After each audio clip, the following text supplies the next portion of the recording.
Welcome back to another episode of Audience Bridge Insights. I'm here today with Tyler Morin of the Leverage Letter and founder of the Water Coolest. I guess you're the founder of both of those. How are you doing today? Good, man. I appreciate you having me. Nice. So why don't you go ahead and share with the audience, walk us through. Let's start back in the beginning when you started the Water Coolest, how the idea came about, and then, what it's become since then. Yeah, absolutely. So apologies to everyone.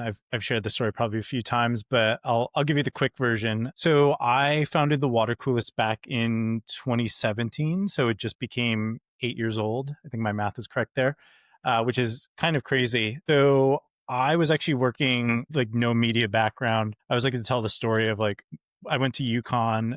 I loved writing. I always wanted to be a journalist. My parents told me that was a really stupid idea and that I should go be a finance major. I listened to them and I became a finance major, and lo and behold, I absolutely hated it. So I was always doing like these weird little writing projects, as I was working in financial services consulting. And so the Water Coolest came about basically because I was reading about banks and all my clients every day, kind of required reading to keep up on the industry. And I was reading the Wall Street Journal, Bloomberg, and I was just like, this stuff sucks, right? Like it's super boring. It's written by old white dudes. And so I was like, why isn't there something where I can read this where it's, written like I talk to my buddies while we're at the bar, right? And so started having this idea, for a while and didn't really do too much with it. And so at the same time, I had been doing some blogging. The blogging really wasn't going anywhere. I didn't know how to get, SEO, how to get anybody to actually read my blog. And so these kind of two ideas came together because I started sending out the blog via email. And I was like, oh, wow, like this whole email thing is pretty interesting. At the same time, this was like 2016, like the Skim, the Brew, right? Like some of these kind of, let's call it like newsletter 2.0. And so I started sending out just like these kind of blogs via email, which is I still kind of how I look at, the Water Coolest is almost like a blog. Right. And just started writing about like stuff that was going on in the news that mattered to me, stuff about, markets, what banks were doing, all that stuff. But I was just like writing about it super irreverent. I was cursing, having fun with it. And it, I started to send it to a couple hundred people, just like everybody does. You scrape your Gmail, sent it to a couple hundred people. They started to like it and they started to send it around. And then I would say kind of got my kind of quote unquote lucky break, which I think, everyone kind of needs to have. And I basically started asking some of these finance influencers, that I was finding like on Instagram, they started to become big, right? Like finance Twitter started blowing up. And I was like, oh man, like maybe I could pay these guys to talk about this, right? Because they're talking about banking and finance, kind of like I'm talking about it in a newsletter. At the time, none of them had newsletters. So I was paying these guys like $50 and I was getting 200 subscriptions, right? Or 200 signups. And they were at JP Morgan emails, at Goldman Sachs emails. And I was like, oh, this is pretty awesome. So it actually started to take on a little bit of a life of its own, which was really cool. And that's like how we first, got called the first, 1,000 fans or 1,000 subscribers. And it really started kind of growing from there, started doing all the, the referral programs, stuff like that. So at this time, I was still basically doing, my finance consulting job. This was off the side of my desk, which is crazy that I was writing, a daily newsletter and still working like, 12, 15-hour consulting days. I was coming home and writing this thing, but I think it just goes back to like the passion I had for it. Like I just loved writing. And now that I had some traction, like it was even cooler because no one read my blog, but now people were reading the newsletter. So fast forward a little bit, basically got to a point where I was making enough money with the Water Coolest. We started selling some ads, around like 20, 30,000 subscribers. And I was like, man, like this is a real business. At the time, newsletter CPMs were still like 40, $50. You can make a lot of money. A lot of people wanted to go direct sale. And so I was like, fuck it. Like I'm leaving, my consulting gig, and went in all in on it full time. That was 2019. Between 2019 and 2021, it grew like crazy. I like to say it was because I was so good, but quite frankly, like everything that happened with financial markets and the people I was talking to was absolutely perfect timing, right? This is when like GameStop happened, crypto Yeah. was going crazy, NFTs, I guess, were a little bit later, but all this stuff kind of came together. And there was just such hype and demand for this stuff. And I had already been kind of honing it and developing it. And of course, a lot of other newsletters came along, but I had been around for a while and, so I had kind of this head start. So interestingly, I actually got in touch with some folks in 2021 over at Barstool Sports. I knew Large over there. He was a reader of the water coolest. I'd gone on some of his podcasts, just explain things like what's a short squeeze, what's happening at GameStop, all this stuff. So he actually posted after we did a podcast together in a Barstool blog about the water coolest. I woke up the next day and we had like 5,000 new signups, and I watched over the next couple of weeks. They're crazy engaged. They're reading, they're sharing, they're writing me about how awesome this is. I was like, holy shit, like I need to be why am I spending money with Mark Zuckerberg and growing the newsletter that way? Like I should be giving my money to Dave Portnoy and growing it that way. So I sent an email to ads@barstoolsports.com. I said like, hey, I have $1,000 to spend, which, they probably laughed at me because they work with Bud Light and GM. And so I, almost like immediately, probably like an hour later, I got a phone call and uh, it was like, hey, I want to talk to you. I'm from Barstool. And I was like, what? Like, what? Like, why are you calling me so soon? Like, why are you so excited about, newsletter? So as we're talking about the newsletter, um, I'm like, who is this guy? And like, why is he asking so many questions about like my business model and what I see the future of newsletters and, what I want to do, where I see this thing in a couple of years, like what's next in media? I'm like, this is a weird question for, an ad sales guy. So I literally look him up while I'm on the call with him. It ends up being the COO at the time of Barstool. So this came across his desk. Someone had sent it to him. They happened to be looking to get into the finance space a lot more. At the time, Dave Portnoy was doing Davey Day Trader. That was blowing up. Obviously, all the sports betting was shut down. So they were looking to go into other verticals. One of them was finance. The COO at the time, he loved newsletters. He had a background, like he worked at Street Business Insider. And so he loved the business of newsletters. We started talking basically that day. We talked for like 6 months straight. Eventually, after a couple back and forths, Barstool ended up acquiring the water coolest in 2021, which was wild because literally when I set out, there was probably only like 2 places that I actually wanted to sell to. And one of them was Barstool, one was StockTwits. And I ended up kind of talking to both of them at that time, which was really awesome. And so ended up going to Barstool, was head of newsletter operations, ended up launching a podcast there, which was really cool and fun. Probably could have gone better, but it was a fun, interesting experience. Like Large is one of the coolest guys on earth. And so it was really fun to do that. And basically, eventually, Dave famously kind of ended up buying Barstool back. A lot of things changed kind of in the, between like 21 and 23. And so when Dave bought the company back, he was basically like, listen, I'm not super interested in newsletters. I'm not super interested in finance because, sports gambling had come back. He wanted, I think, I can't speak for him, but I think he wanted to get back to the core of Barstool. And so, right, I'm sitting there, I'm the head of newsletter operations, which he doesn't care about. And I'm the finance guy, which he doesn't care about. And so I kind of we saw the writing on the wall. So we basically negotiated an exit, and luckily they were cool enough to let me, end up taking the water coolest back. I don't know what would have happened to it if I had, left it there, but I ended up taking the water coolest back. So in 2023, after 2 years of Barstool, I rolled out, with the water coolest again, which was really cool. I had no idea what I was going to do, right? Because there I had like a sales team and, operations team, a full media company. And here it was just me again. So it was a little bit scary. And so that actually is the reason why I ended up launching Leverage Letter, which is a newsletter consultancy. Because out of that, a lot of people, when I announced that I was leaving Barstool, people reached out and were like, hey, would you want to come run newsletters here? Would you want to, work on this project with me? I was like, no. Like, I want to just kind of figure out what I want to do. And eventually, like, people kept asking me, and I was like, why don't I just like charge for this? Right. So it started with some like, I'll call them coaching calls or like advice calls. And then people were like, well, can you just help me do it? And, at the same time, like, I feel like it was weird. Like newsletters obviously had this kind of renaissance in like, maybe like 2017, 2018, 2019. And then they started to kind of have this other moment, which I think we're still in. And there was just this huge demand for newsletter consulting and people who are kind of experts in the space, as I'm sure you know. And so that business has just kind of taken off. So, I kind of formalized it, made this company called Leverage Letter. And the way we look at it is, we're basically fractional chief newsletter officers. So we'll come in to typically, a media company or a brand who's looking to stand up, a newsletter, and we'll kind of do everything from, creating content for you to helping you grow the newsletter. And it's been a really interesting experience. And now that business is actually not much bigger, but it is bigger than the water coolest, which I kind of never expected, but super exciting. So Awesome. I know I said that was going to be short, but that's that's kind of my story over the past 8 years. I mean, you just knocked out my first 5 questions on the entire story, so don't worry about it. Okay, perfect. Yeah, podcast over.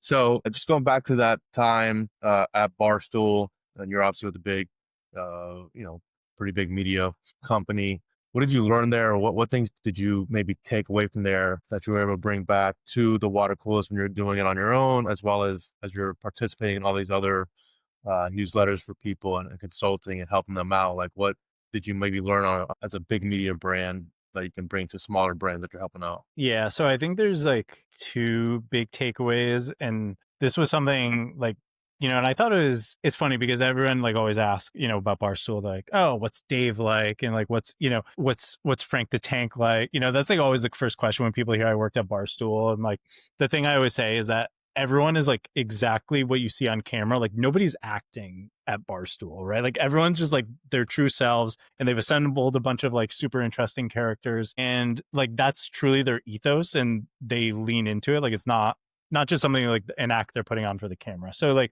when I sat down with Erica, who was still the CEO at the time, on my first day, like she didn't have much to say. She was like, Tyler, it's fairly entrepreneurial. Like go kind of do what you think is going to be best for the company. And she's like, above all else, like be yourself. And I thought that was just like super interesting, right? Coming from like a corporate finance or like, Yeah. corporate background, it's like, oh, you have to be part of the system and a cog in the wheel. And so my biggest takeaway there was like, she didn't want my content to change. Like it wasn't going to be barstooled. It was like still going to be the water coolest. And so I think that's a big takeaway for, what I bring to clients now. And, I tell a lot of them, like, I think newsletters like in 2025 really need to be like strongly like personality driven. Right. And I think that goes to just like really being yourself, whether that's more of a brand or like truly a creator. I think you just need to, be able to show your kind of true self. Is as cheesy as that sounds, but I think that there's just so much AI slop out there, and it's so easy to produce like very generic content that the only way you're going to stand out in 2025 is like producing something that no one else can create. And the one advantage every single person has is literally like what's in your brain, right? Like nobody else can have your thoughts. Well, I'm sure at some point Neuralink will, but for Right. now, no one else can have your thoughts, which is a huge moat. And I think that's what any creator or anyone building a newsletter, like I tell them, is like, we need to think about like what you can produce that nobody else can. And then I think the second biggest thing that I learned, and this was more on the business side, is like my boss, who's the COO at the time, like my biggest takeaway was like, he was just like, you need to like think bigger about everything. And like that, yeah, sure, that's like easy to say when you're at Barstool because they have bigger budgets and like, they have bigger reach and all this stuff. But I think it's really true. Like I came at it from such like, when I was building the water coolest, like so risk averse. Like I was thinking about, on a subscriber by subscriber basis. But I think it, kind of taught me to like just take a lot bigger bets. And I think, that's where even like leaning onto this consulting business, right? Like maybe I wouldn't have done that before. Like maybe I would have stuck with the tried and true, which is, the water coolest. So I think that was my, kind of second biggest thing, was like truly just kind of like think bigger about everything. It's like, okay, like if you're going to do this, one kind of growth item or, a growth tactic or something, it's like, how can you throw gasoline on that to make it, next bigger? Like, can you go out and, work with some influencers to make it, bigger, or, I don't know. There's a million different things you can do, but it's like always just like everything I look at, and it's like when I talk to clients too, it's like, okay, that's cool,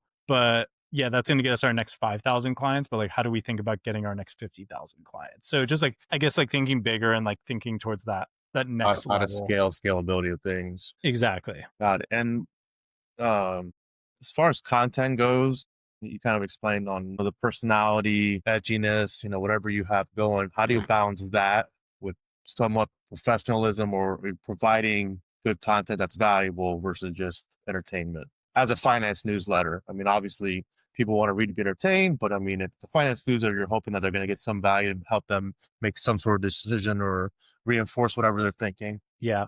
Yeah, it's something that I still, like 8 years later, I still struggle with every day, right? Is like that balance between, I certainly lead with entertainment, like that's the goal of the newsletter, and I struggled with that for a long time, to being like, because I think everyone talks about like all the gurus and stuff. It's like, well, what's the value of your newsletter? What's your value prop? And like, you have to get someone to read it. And it's like, it was a struggle for me to not want to give somebody not investment advice, but like something that could help them actually make money and commit to saying, hey, you can get that. You will get some value here as far as, true business news and financial advice, all that stuff. But like the core reason you're coming to this every day is entertainment. So it's still something I struggle with, but I think one of the biggest things was like putting some parameters around it and like building a voice guide that I'm really like strict about. And anytime, I brought in a few, it's mostly just me writing now, which makes it easier, but like I brought in a few other writers to help out.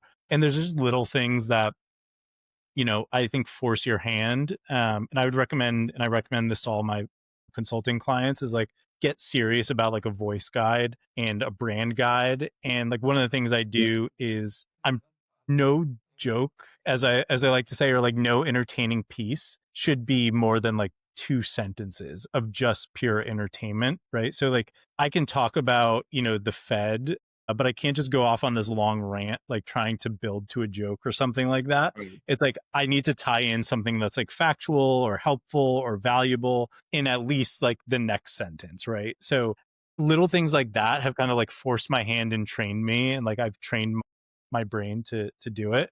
But the balance is always difficult, and some days it's, I reread the newsletter, I'm like, okay, this is like a pretty like value add, commentary, but it's like commentary on the markets and like my thoughts on the markets. And then some days it's, truly kind of just what I would call more of like Barstool blogging content, where it's like I'm clearly just kind of having fun. And I think it's just a matter of, it's definitely a delicate balance that, I kind of think about every day still. Outside of the water coolers and the clients you're working with, have you thought about or have you already started creating another newsletter that might be outside of finance, that another something you love to do or, passion of yours, just to launch something else? So I stop myself probably twice a week from launching a local newsletter.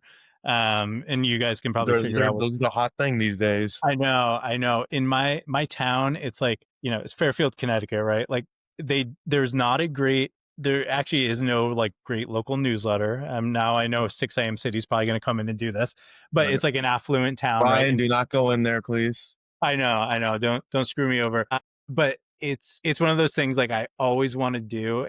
Like selfishly, I think it would be kind of cool too, because I look at like all the other people who do it, and like I feel like you get connected to the community more. Like I don't know, I'm like, maybe I'll get some free, some free meals out of this at restaurants, stuff Right. like that. I just think it'd be kind of fun to do. So yeah, that's definitely something I think about. But I have ideas every day. And this is an idea actually Louis and I talked about in our podcast, which, I'll plug Letterland podcast as well. Yep. One of the things I talked about probably a few months ago was like there's no major newsletter that I knew of in the prediction market space. So like Kalshi Poly Market. So it's like who's building the morning brew of, Kalshi Poly Market prediction markets. And I don't know exactly what that looks like, whether it's more of like a gambling newsletter where it tells you like what the best picks are, or if it gives you news on the events that are happening. So you have, you're informed to make the decision. But I think there's like a huge opportunity there. And like I've had to stop myself again from not doing that. I think those are kind of sorry, I dropped my phone. There's a couple things there that I would love to do, but you know, I'm kind of telling myself like, hey, I'm helping clients build their newsletters, and like that's where my focus needs to be. I just feel like go big or go home. What's that? I know it's not thinking very big of me, but the way I look at that, right, is I'm building a big business there, hopefully, and that's where I'm kind of putting all of my efforts, and that business has grown. I just actually a couple weeks ago brought on my first full-time employee, have a couple of part-time employees, so hoping to grow that business, quite a bit in 2026 and like really scale it beyond just me kind of being the core expert, where we can have a bunch of people that are helping build out in different verticals. Awesome. Let's switch gears now and let's get more into like the content ops or the operations of running the newsletter and kind of how people can get more efficient and what you recommend to your clients or things that you're following, especially you're busy with all your clients and trying to expand that, and then you still have to manage your own newsletter. So how do you structure your content? How often are you a once a week guy, a daily guy? What do you recommend to your clients like that? How are you curating stuff? What kind of insights can you give people on that? Yeah. So I would say on the growth side, just as far as like my recommendations, and I think I like to look at it as like the water coolest is kind of a client of Leverage Letter, right? So I look at it as like we're managing another newsletter. Uh and maybe this was a leading question for you, but I like to outsource, a lot of the growth stuff. So I always tell my clients, right, like everything I do is like strictly not strictly, is mostly focused on content first, like organic content, right? So, I focus a lot on making sure their newsletter is great. And then the growth stuff is mostly around organic type stuff, right? So whether that's, social posts like the pre and post call to action that everybody talks about, lead magnets, things like that. So other social posts on Twitter. And so what I like to do is like there's a lot of great people out there who are killers at growing newsletters, right? Whether that's, a paid ad agency, what you guys are doing, Spark Loop or like the Beehive network. And so, I kind of bring an approach to my clients, and even the water coolest is like, okay, like let's do the basic blocking and tackling, which is the organic growth, but that's never going to get you the scale. Like think bigger. And then I think it's kind of introducing, myself, right? Looking at myself as a client or my clients to the people in the industry who are doing really cool stuff that are, able to grow newsletters. And the obvious one is like, you're always going to be able to grow on, Facebook, right? Like Right. that's probably like the first checkbox, like go use Facebook. But then I think it's like different things work for different types of newsletters, right? It's like, like I wouldn't recommend, the morning brew of, Kalshi goes and tries to grow on LinkedIn, right? But it might make sense for them to work with you guys at Audience Bridge on a handful, using a bunch of your different products, or, telling them to go try Spark Loop. Like Spark Loop might work, but they don't have success on the Beehive, network. Right. So I think it's like for me, it's, finding the right partners, kind of doing like all the basic blocking and tackling, which is like talk about your stuff on social media. That's probably not going to get you to scale. But then going out and partnering with the people who are experts at these things, and making sure that you're testing all of them out, and really the numbers are going to tell you, and you're going to get feedback from your audience that these are the right folks you want on your list to be growing and getting to the next level. Are you actually writing the content for your clients, or are you just kind of coaching them on how to get the first piece the greatest, and then they go from there? I mean, obviously you're helping them along the way, but are you guys out? Are they outsourcing the content as well to you? Yeah, so we kind of work on it's like scales. We kind of have we've taken like a weird approach, because I think most people in the newsletter space, right, they're like super laser focused on, kind of growth or, sales, right? There's agencies and they're like very specific of what they do. And what we found is like, again, there's a lot of people who are just kind of like, I call them like newsletter curious. They're kind of like, oh, we want to build a newsletter, but like generally we don't know where to start. And so they're probably like not going to come to, Audience Bridge or go to like Astra, right? Because they don't have like anything to sell yet, or they don't have anything to grow yet.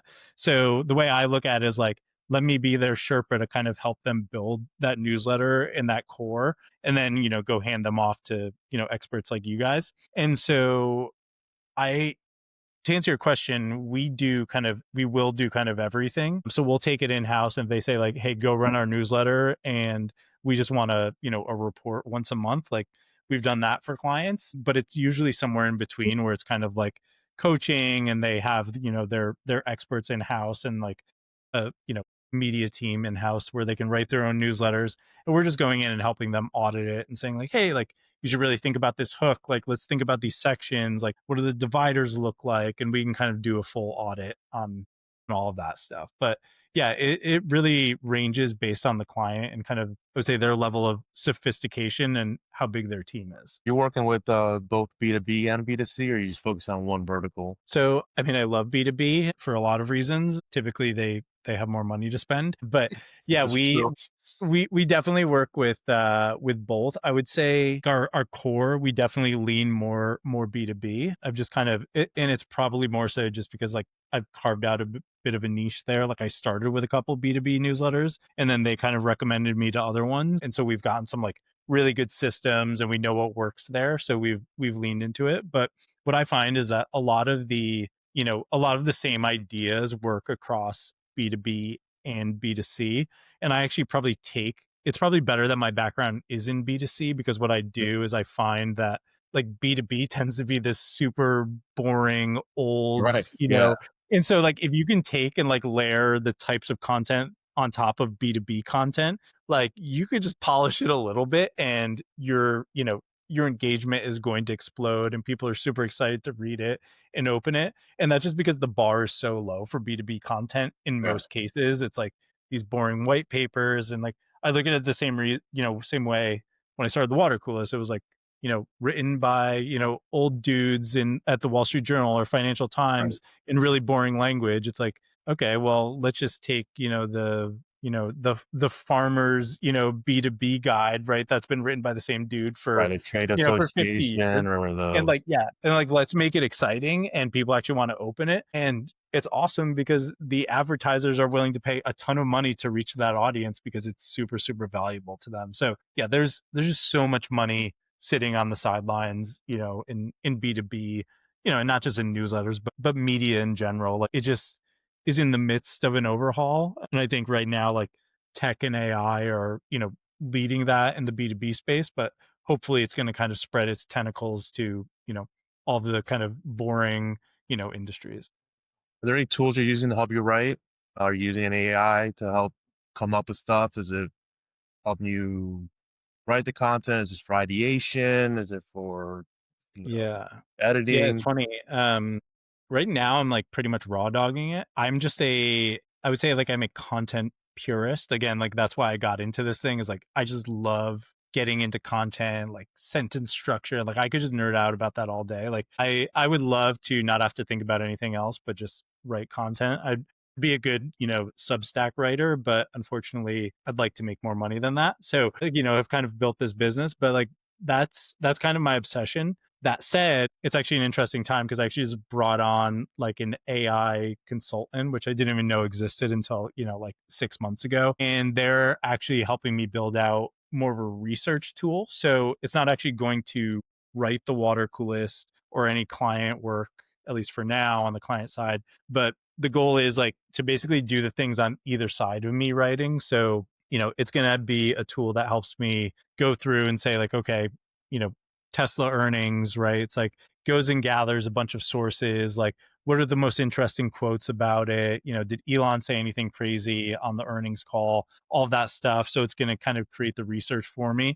So when I go to write, it's not like I'm just like reading a couple of Wall Street Journal articles, CNBC article, and then coming up with something. And then on the other side, it's like once I write it, it's going to help me basically inject or, create some what I like to call like Easter eggs or like these little like jokes or something that I've I've implemented or used in the past, right? Because like I've been writing about Elon Musk for 8 years. Like I probably said a ton of hilarious stuff about him and made fun of him in a bunch of different ways. But I can only think of those things that like if they just happen to come into my mind, right? Right. So my idea is like I have all this great content and it doesn't even need to be a joke, but like it could just be like a reference or like a pop culture reference that I use. And it's like, why am I not reusing this stuff? Right. Like I have this huge library of content and you don't even need, 8 years. Like you could have a couple months of content library. And so basically, after I do that, it's going to feed it through and be like, hey, have you thought about, inserting this or referencing this or making light of this situation? And just kind of looking back at like the stuff I've done in the past. So yeah, I think about it kind of in like two ways, like the sandwich of like helping me research the piece, me writing the piece personally, and then kind of like helping feather in some of that stuff that, kind of makes the water coolest the water coolest. And I think at the end of the day, like it will always be me and my voice and me writing it. But I could definitely see a future where, this AI tool, that is like a chat GPT, custom GPT or something, is helping me write client content where, I'm doing something similar where it's like I'm taking their ideas or a transcript I have with them, it's helping me kind of write it. I'm going over it or someone in my team is going over it. And then we're going through the editorial process. Have you fed it all your content already?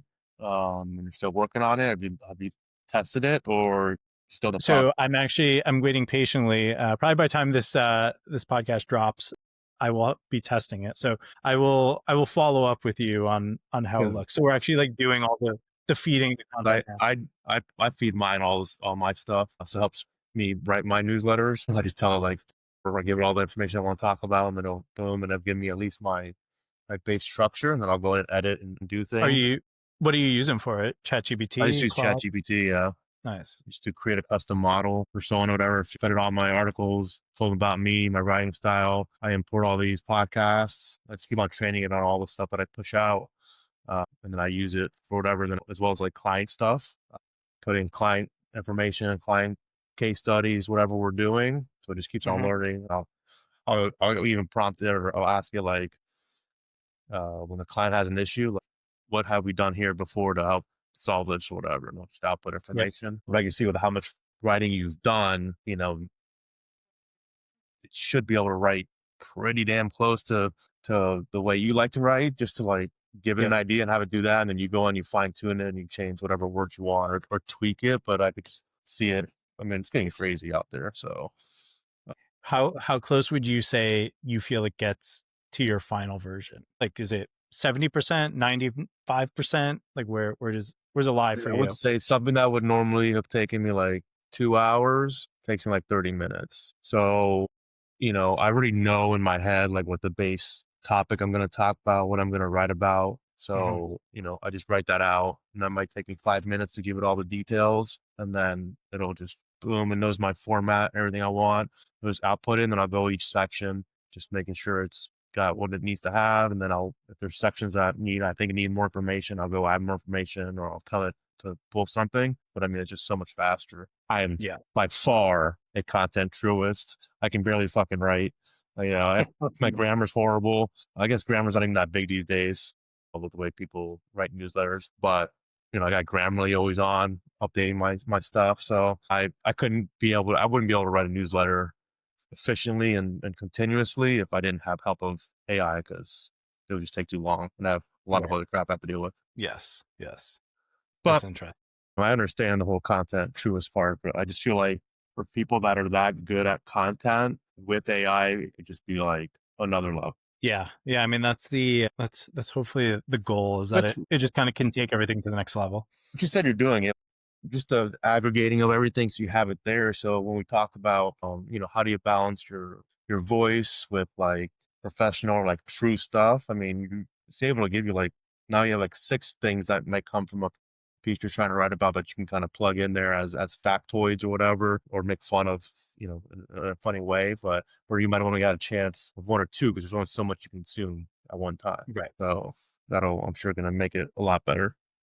We kind of talk about, I want to get into like growing your list, what's worked best. You kind of already went over it in the beginning. You did the influencers and did your Gmail scraping when you first started?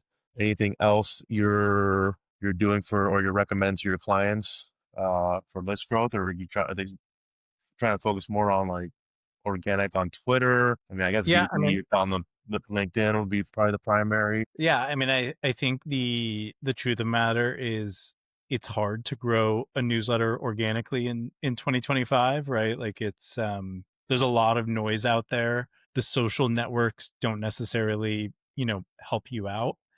Like one of the interesting ways, probably one of the, and I haven't really done this for the water coolers. I've done it for some clients to varying degrees of success, is using Substack as a growth channel. And I know, some people kind of swear by this and it's, it works, but they obviously have a pretty good system and like algorithm.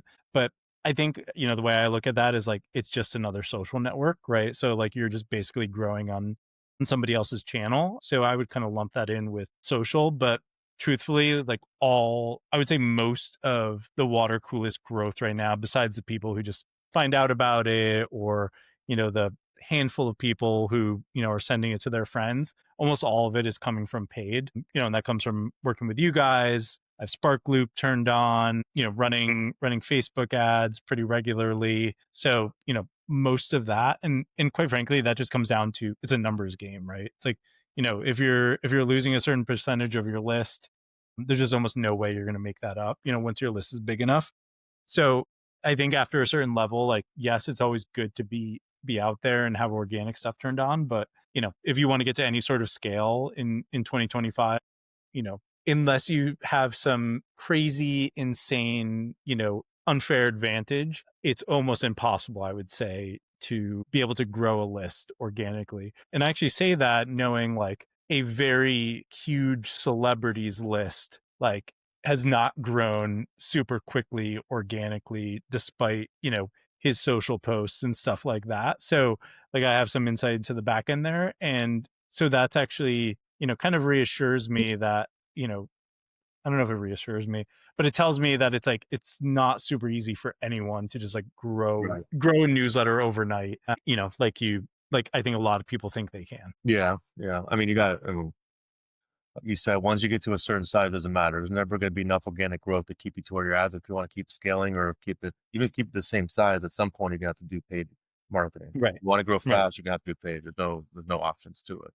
Because of that, do you have any, since it's so bad at social networks and all the noise, do you have any tips of converting those people into followers, those followers into subscribers? I mean, this is going to sound kind of cliche. Like, I don't know, just provide value for people on social, right? And I think a lot of people use social as like, I don't know, they kind of get mixed up between like organic and just like advertising. So I think a lot of people just go on there and post call to actions, go sign up for my newsletter. But I mean, truly, like the best way you're ever going to be able to do it is providing people a ton of value. And like the two ways that work really well right now are, well, one of them works really well is kind of like the LinkedIn lead magnet, right? That you see every single person doing. It's Yeah. like, go comment, TWC if you want to have my 10 latest stock picks, right? And like, and then so they automatically send it to you in your DMs, but you sign up for their newsletter to get access to it. So I mean that works really well. That's why everybody's doing it. And then I would also say like it's not as good, but I've seen it work for some people recently. And I think the algorithm is shifting a little bit is on Twitter, kind of like almost doing an auto post, right? So I think just posting stuff that's like valuable or whatever you are, if you're funny on there, like doing whatever it is. And then there's a couple tools out there, right, that'll like auto post. So if it hits, 20 likes or something, then it'll post a comment, or a reply to your tweet and say like, by the way, I have this newsletter, go sign up here. And so like it's worth paying the $5 a month to have that tool just in case, you do kind of hit it big with a tweet, and especially if you're pretty active on Twitter. I've seen that work pretty well. And I think Nikita was talking about Twitter is getting back to its roots of like, just go on and provide a ton of value, no matter how big of a following you have, and you're going to get reach. And so I think there is, real opportunity to go on there. But I would say like, don't just focus on asking people to join your newsletter, just like provide a ton of value. And I see that in the B2B space. It's like, people are going to find out the other stuff you're doing if you're just constantly providing them value. And I know that kind of sucks and it's kind of boring, but it's a thing that works. And like, in most newsletters, especially in B2B, it's like you'd rather have, 10 people that truly trust you and like actually want to read your newsletter than, 100 people that just kind of like randomly signed up and don't really give a shit. There's a couple. I can get it. We can drop in the link or in the bio. I'm blanking on it, but there's a All couple of right, them out there. cool.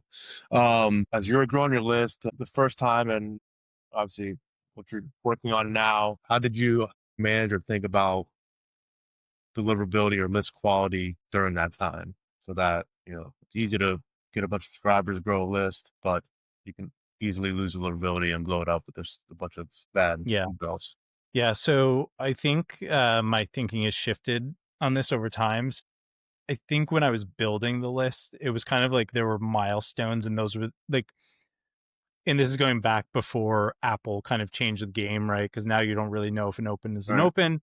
But like going back to like 2019, 2020, right? The only thing I cared about was like in all of this, right? It's only because it's what the advertisers care about, and like that was my business model. So you would go to them and say, you have 100,000 person list, and I feel like the magic number was 100,000, and it used to open doors. Now 100,000 is like that's table stakes, right? For a consumer newsletter, and because it's so easy to grow and people are growing in sketchy ways, all this stuff. So I don't think 100,000 matters all that much. Like truly, I think the big number for a consumer newsletter is probably like 1 million subscribers or like 500,000 at least, right? Where it's like, okay, like now you're a big boy. But I would say it was probably less important to me before about cleaning aggressively because people cared about how many people were on your list. Now I think I'm super insane about it, like super diligent about it. And I do it all manually. Like I literally just have a time on my calendar. And that's mostly because I don't trust ESPs and their automations. And I've seen some things that are like, people are getting killed out of my list. And then they're like, yeah, but they've been opening, in the past 60, 90 days. Like what's going on here? So I typically do it manually, and I recommend that to a lot of people. I think it's kind of like an eye-opening experience to get like Right. hands-on with your list and be like, oh shit, like there's a lot of people who aren't opening. Like what am I doing wrong here? Right. It's just kind of like a bit of a look in the mirror. So I do that, but now I'm super diligent about it. And I think, when I came on board with Audience Bridge, like I was super clear. I was like, I don't care about growing my list. Like I care about growing engagement and getting people who, click on ads and, take action and reply to my newsletter, because I truly think that's all that matters now. If you're going to have an ad driven, ad supported newsletter is what action people are taking. Right. Like, and I think a lot of people are going to try to say, well, there's like engage, or there's views and like opens and like all this stuff. And like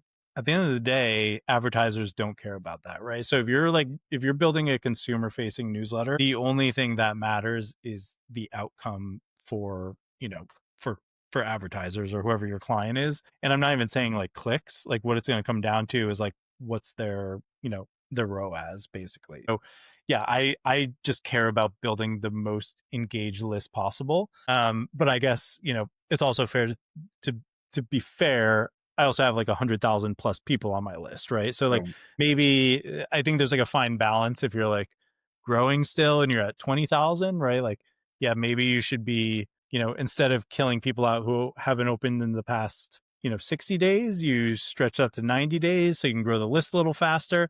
So I think it's like a moving target. There's not ever like a perfect answer. I kind of look at it like, when you're a VC backed company, right? Like it's kind of scale at all costs at some point, and then you have to sit back and be like, okay, now we need to focus on profitability. I think that's the way I look at it, kind of for newsletter growth. So there's no like one right answer, but uh, you know, cleaning your list is very important in 2025. Agree. And you talked about the engagement stuff. What's your subscriber or reader like feedback loop look like as far as like are they commenting? Are you replying to them? Are you using any of that stuff to help you produce your content for your next newsletter? Featuring any of the comments that you get? How are you using that feedback to help you improve the newsletter? Yeah. So this is something I want to do more of, and I recommend to my clients do more of. So I try to have at least a handful of touch points in my newsletter where people can either like reply, interact, and like it's a very clear call to action to them. So like one of the things I've started doing, which I've had quite a bit of success with, because basically the referral program was not working whatsoever, right? So I was like, okay, like referral programs are generally kind of dead unless you're doing something kind of one off or something really, really novel. So what I started doing was in the top of my email, I set up a new email address that's fwd at thewatercoolest.com. And so I basically say every day in a PS, love this newsletter, forward it to someone who like XYZ. And it typically has something to do with what's happening in the newsletter, right? So if I'm talking about EA Sports, it's like, forward this to someone that will never beat you in Madden, right? Something like that. So it kind of has like this tie to like, it's almost like the memes or the gifts you want to send your friend sort of deal. Yep. Like that's the idea that I'm trying to create. So basically it says forward this to your email, CC me in it, and I'm going to give you guys both something. And I don't tell them what it is. And so I set up a different inbox, and basically what I do is go in if they've sent it and forward copied me. I'll go back. I have an EA that goes in and says, hey, do you guys live near each other? I'd love to buy you guys both your first round of drinks when you meet up. You guys should go grab a drink or a coffee on me. Like that's going to cost me, let's call it $20 or something if I send it to them. But the amount of people who've done that and either said like, don't send me the money, right? Like you don't need to Venmo me. Granted, I have like a higher, net income kind of audience. And so they don't care. Or they're like, oh, we don't live near each other, but like, I just wanted to share this anyways. Like it's probably less than $1 per sub that I'm, getting. It's not like a crazy high number of subs that I'm getting, but this is like one of my ways of like, again, like building that engagement with people. Like I'm trying to do something cool with them. I also ask them like, hey, if you guys do grab a drink, can you send me a picture of both of you guys so I can share it in the newsletter? And so again, it's just like these little engagement things. So like that's one of the touch points. I put a lot of questions every day. I do a question that's actually become like one of the favorites in the newsletter. I used to do something that would be more so like, oh, do you think Tesla's going to beat earnings or miss, earnings expectation? Like that would always get like a couple hundred, people answering it. And then I use Beehive's kind of built in, collection so people can actually write comments on it. But then probably like 6 months ago, I started doing these like ridiculous hypothetical questions because I got obsessed with like the Reddit hypothetical question. And so it'd be like, would you rather get $500 a day or punch your mom in the face every day? Like just these like really stupid things that I kind of equate to be like the things you would talk about at the bar, just like kind of like jokingly, you're sitting around with your buddies talking. And probably like definitely overnight, the engagement like tripled on how many people were doing these. And I would get these big long paragraphs of people explaining, what they think about this stuff. Like yesterday I did one of, it was like a scenario of like when you should leave for the airport. So it was like your flight's at 11:30, you live a half hour away, you board at 10:40, what time would you leave? And people were writing like these huge long things about like, well, I want to get an airport beer, so I have to come in at like this time. And like, I like to go to the lounge. So it's just little things like that. It was like this little switch and it was like the same mechanism, but it created so much more engagement. And now people, like I actually launched a survey this week, just like check in. I do one quarterly. And a lot of people are saying, that's their favorite part of the newsletter, which I don't know if that's good or not, but it's like one of those things where I was like, that's awesome that people are coming back every day because they want to get these random hypothetical. Like I was on a bachelor party a couple of weeks ago. Two people asked me about the water coolest, and the first thing they brought up was like, where do you come up with the hypothetical questions, right? So it's one of those things. And then I'm always just asking random questions throughout, like, again, going back to if I'm talking about Tesla earnings, it'll just be like, what's the next crazy thing, you think Elon's going to say? And it's like, just reply, to this thread. And so I'm trying to get like, 3 or 4 touch points in every newsletter where you can reply to me or talk to me. And again, that's like, I just want to build that relationship and I just want that engagement. It also helps with, deliverability of people, sending the right message to Google and AOL and Yahoo. That's really sweet. Way, way more strategic than I would do. But I'm gonna steal some of those ideas. We've been going at it for a while here, so let's give you a couple more questions here, and then we'll wrap it up. What's your thought on the competitive landscape of newsletters right now? Everyone doing it. Then you have Substack, you have Beehive, you have ConvertKit, like making it like a mainstream thing. So you have tens of thousands. I mean, I don't know. I think I saw somewhere like one has like 60,000 users, another one 30,000, 25,000. I mean, I know not everyone is probably using it, but if there's 100,000 people write newsletters, what gives? What's going to Yeah. happen? Yeah. I mean, I think the good news is, and I actually just I wrote about this on LinkedIn today. It was like, I think you just have to like give a damn about what you're writing about or like what you're creating. Cause like you basically, my philosophy is like, if you're just starting a personal newsletter or something that's like a consumer facing newsletter, I would say you basically have to commit to like, I'm going to write this thing every week or, twice a week, once a day for like 6 months and expect literally nothing in return, right? Like there might not even be like people who want to read this thing. So my general philosophy, and like, yeah, whatever, there's a million newsletters in this world, right? It's probably like that podcast stat that you hear, right? It's like only 2% of podcasts get past episode 10. Right. Congratulations, by the way. I think you're past episode 10. And so I think it's the same way with newsletters. There's probably like so many dead newsletters or zombie newsletters out there that like people started over a weekend. They were like me and wanted to start their local newsletter and just kind of gave up on it. So I think where it all lands is a lot of people are just going to get kind of wiped out or just get tired of it because there's not enough money in it. And the more newsletters there is, right? It's like simple economics. There's a lot more supply of newsletters. So the CPM goes down. And so it just becomes harder to actually make money off of a newsletter. And so I think at the end of the day, it's like going to kind of even out. And I think the exciting part for me and some other people that I talk to in the space is like the thing I love is like somebody who goes and builds like a 5,000 person finance newsletter and they like work their ass off and they make a lot of great content. And then they're like, oh, this sucks. I don't want to do this anymore. And they want to sell it for, $1,000 or something. And I can come in and swoop that up or scoop that up. And so I think that's like really exciting for me or for people who are serious if you can build those relationships. And I know there's a couple of people out there who are doing it with varying degrees of success because it really depends on how people built their list, but I think that's actually like a really cool opportunity. So it's kind of weird to say, but yeah, there's going to be like consolidation in the newsletter Right. space. So either people are just going to forget about it and those, that's just going to kind of go away, or, in theory, right, some of those smaller newsletters are just going to get kind of gobbled up by the big guys. Yeah. No, I agree. And I've already seen it. I've seen a lot of people getting, lists of 15,000, 5,000. Great engagement. They just don't know they're going to Exactly. monetize it. So, I think this is a good one that we can end on. What's one thing newsletter operators get wrong when trying to be funny or edgy? Mm.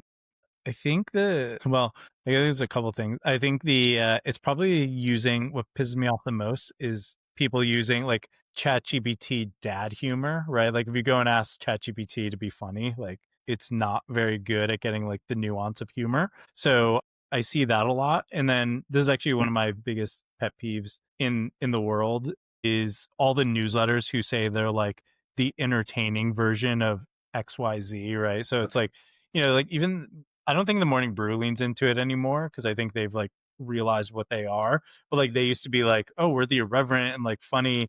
It's like not really, right? It's like yes, you're less vanilla than the Wall Street Journal or CNBC, but Right. like you're not funny. Like I'm not laughing out loud. And I get maybe some people were, but I think the thing I hate the most is people who just are like, oh, I can just be the entertaining XYZ newsletter, and they use that as like the marketing tool, and then they don't deliver on that because they're not actually like funny or know how to be edgy in a newsletter. So I would say like just be honest about what you're going to deliver because you're going to make a lot of people angry if they're expecting like a hilarious newsletter about farmers in the Midwest and you just give them this like super boring newsletter. They're going to unsubscribe real quick. So I don't know if that answers your question, but Yeah, that's no, just that was good. a That was bone good. to pick that I have. I'm going to go get rid of my tagline on my newsletter. Yeah, yeah. Absolutely hilarious newsletter. Stop No. doing it, guys. Some of us out there are really trying to be funny. That's funny. Where can people go to subscribe to your newsletters, learn more about you, reach out to you if they want to get some help with their newsletter, start a newsletter? I know I just sent someone your way the other day. Where can they reach out to you? Sure. So the water coolest is just thewatercoolest.com. Yeah, if you're interested in working with me kind of on a consulting basis, probably the best way is just email tyler@leverageletter.co. And then I also have a podcast, which Chris, I hope you'll come on and return the favor. It's called Letterland, and I do that with Louis Nichols, who's the founder of Sparkloop. We do usually like twice a week, just kind of talking about all the fun topics that, come to our head about newsletters. And you can find that basically just search for Letterland anywhere you get podcasts, YouTube, Spotify, all that stuff. Awesome. We'll put that in the descriptions below. So it's easy to find. Tyler, great chat. Look forward to talking again here soon. Cool, man. I appreciate it. All right. Hey, I hope you enjoyed that episode of Audience Bridge Insights. If you did, go ahead and do me a solid. Click the subscribe button right around here. You can also subscribe to the newsletter. I have a link down in the description below. Now, we have a lot of amazing guests lined up, but until then, keep sending smart.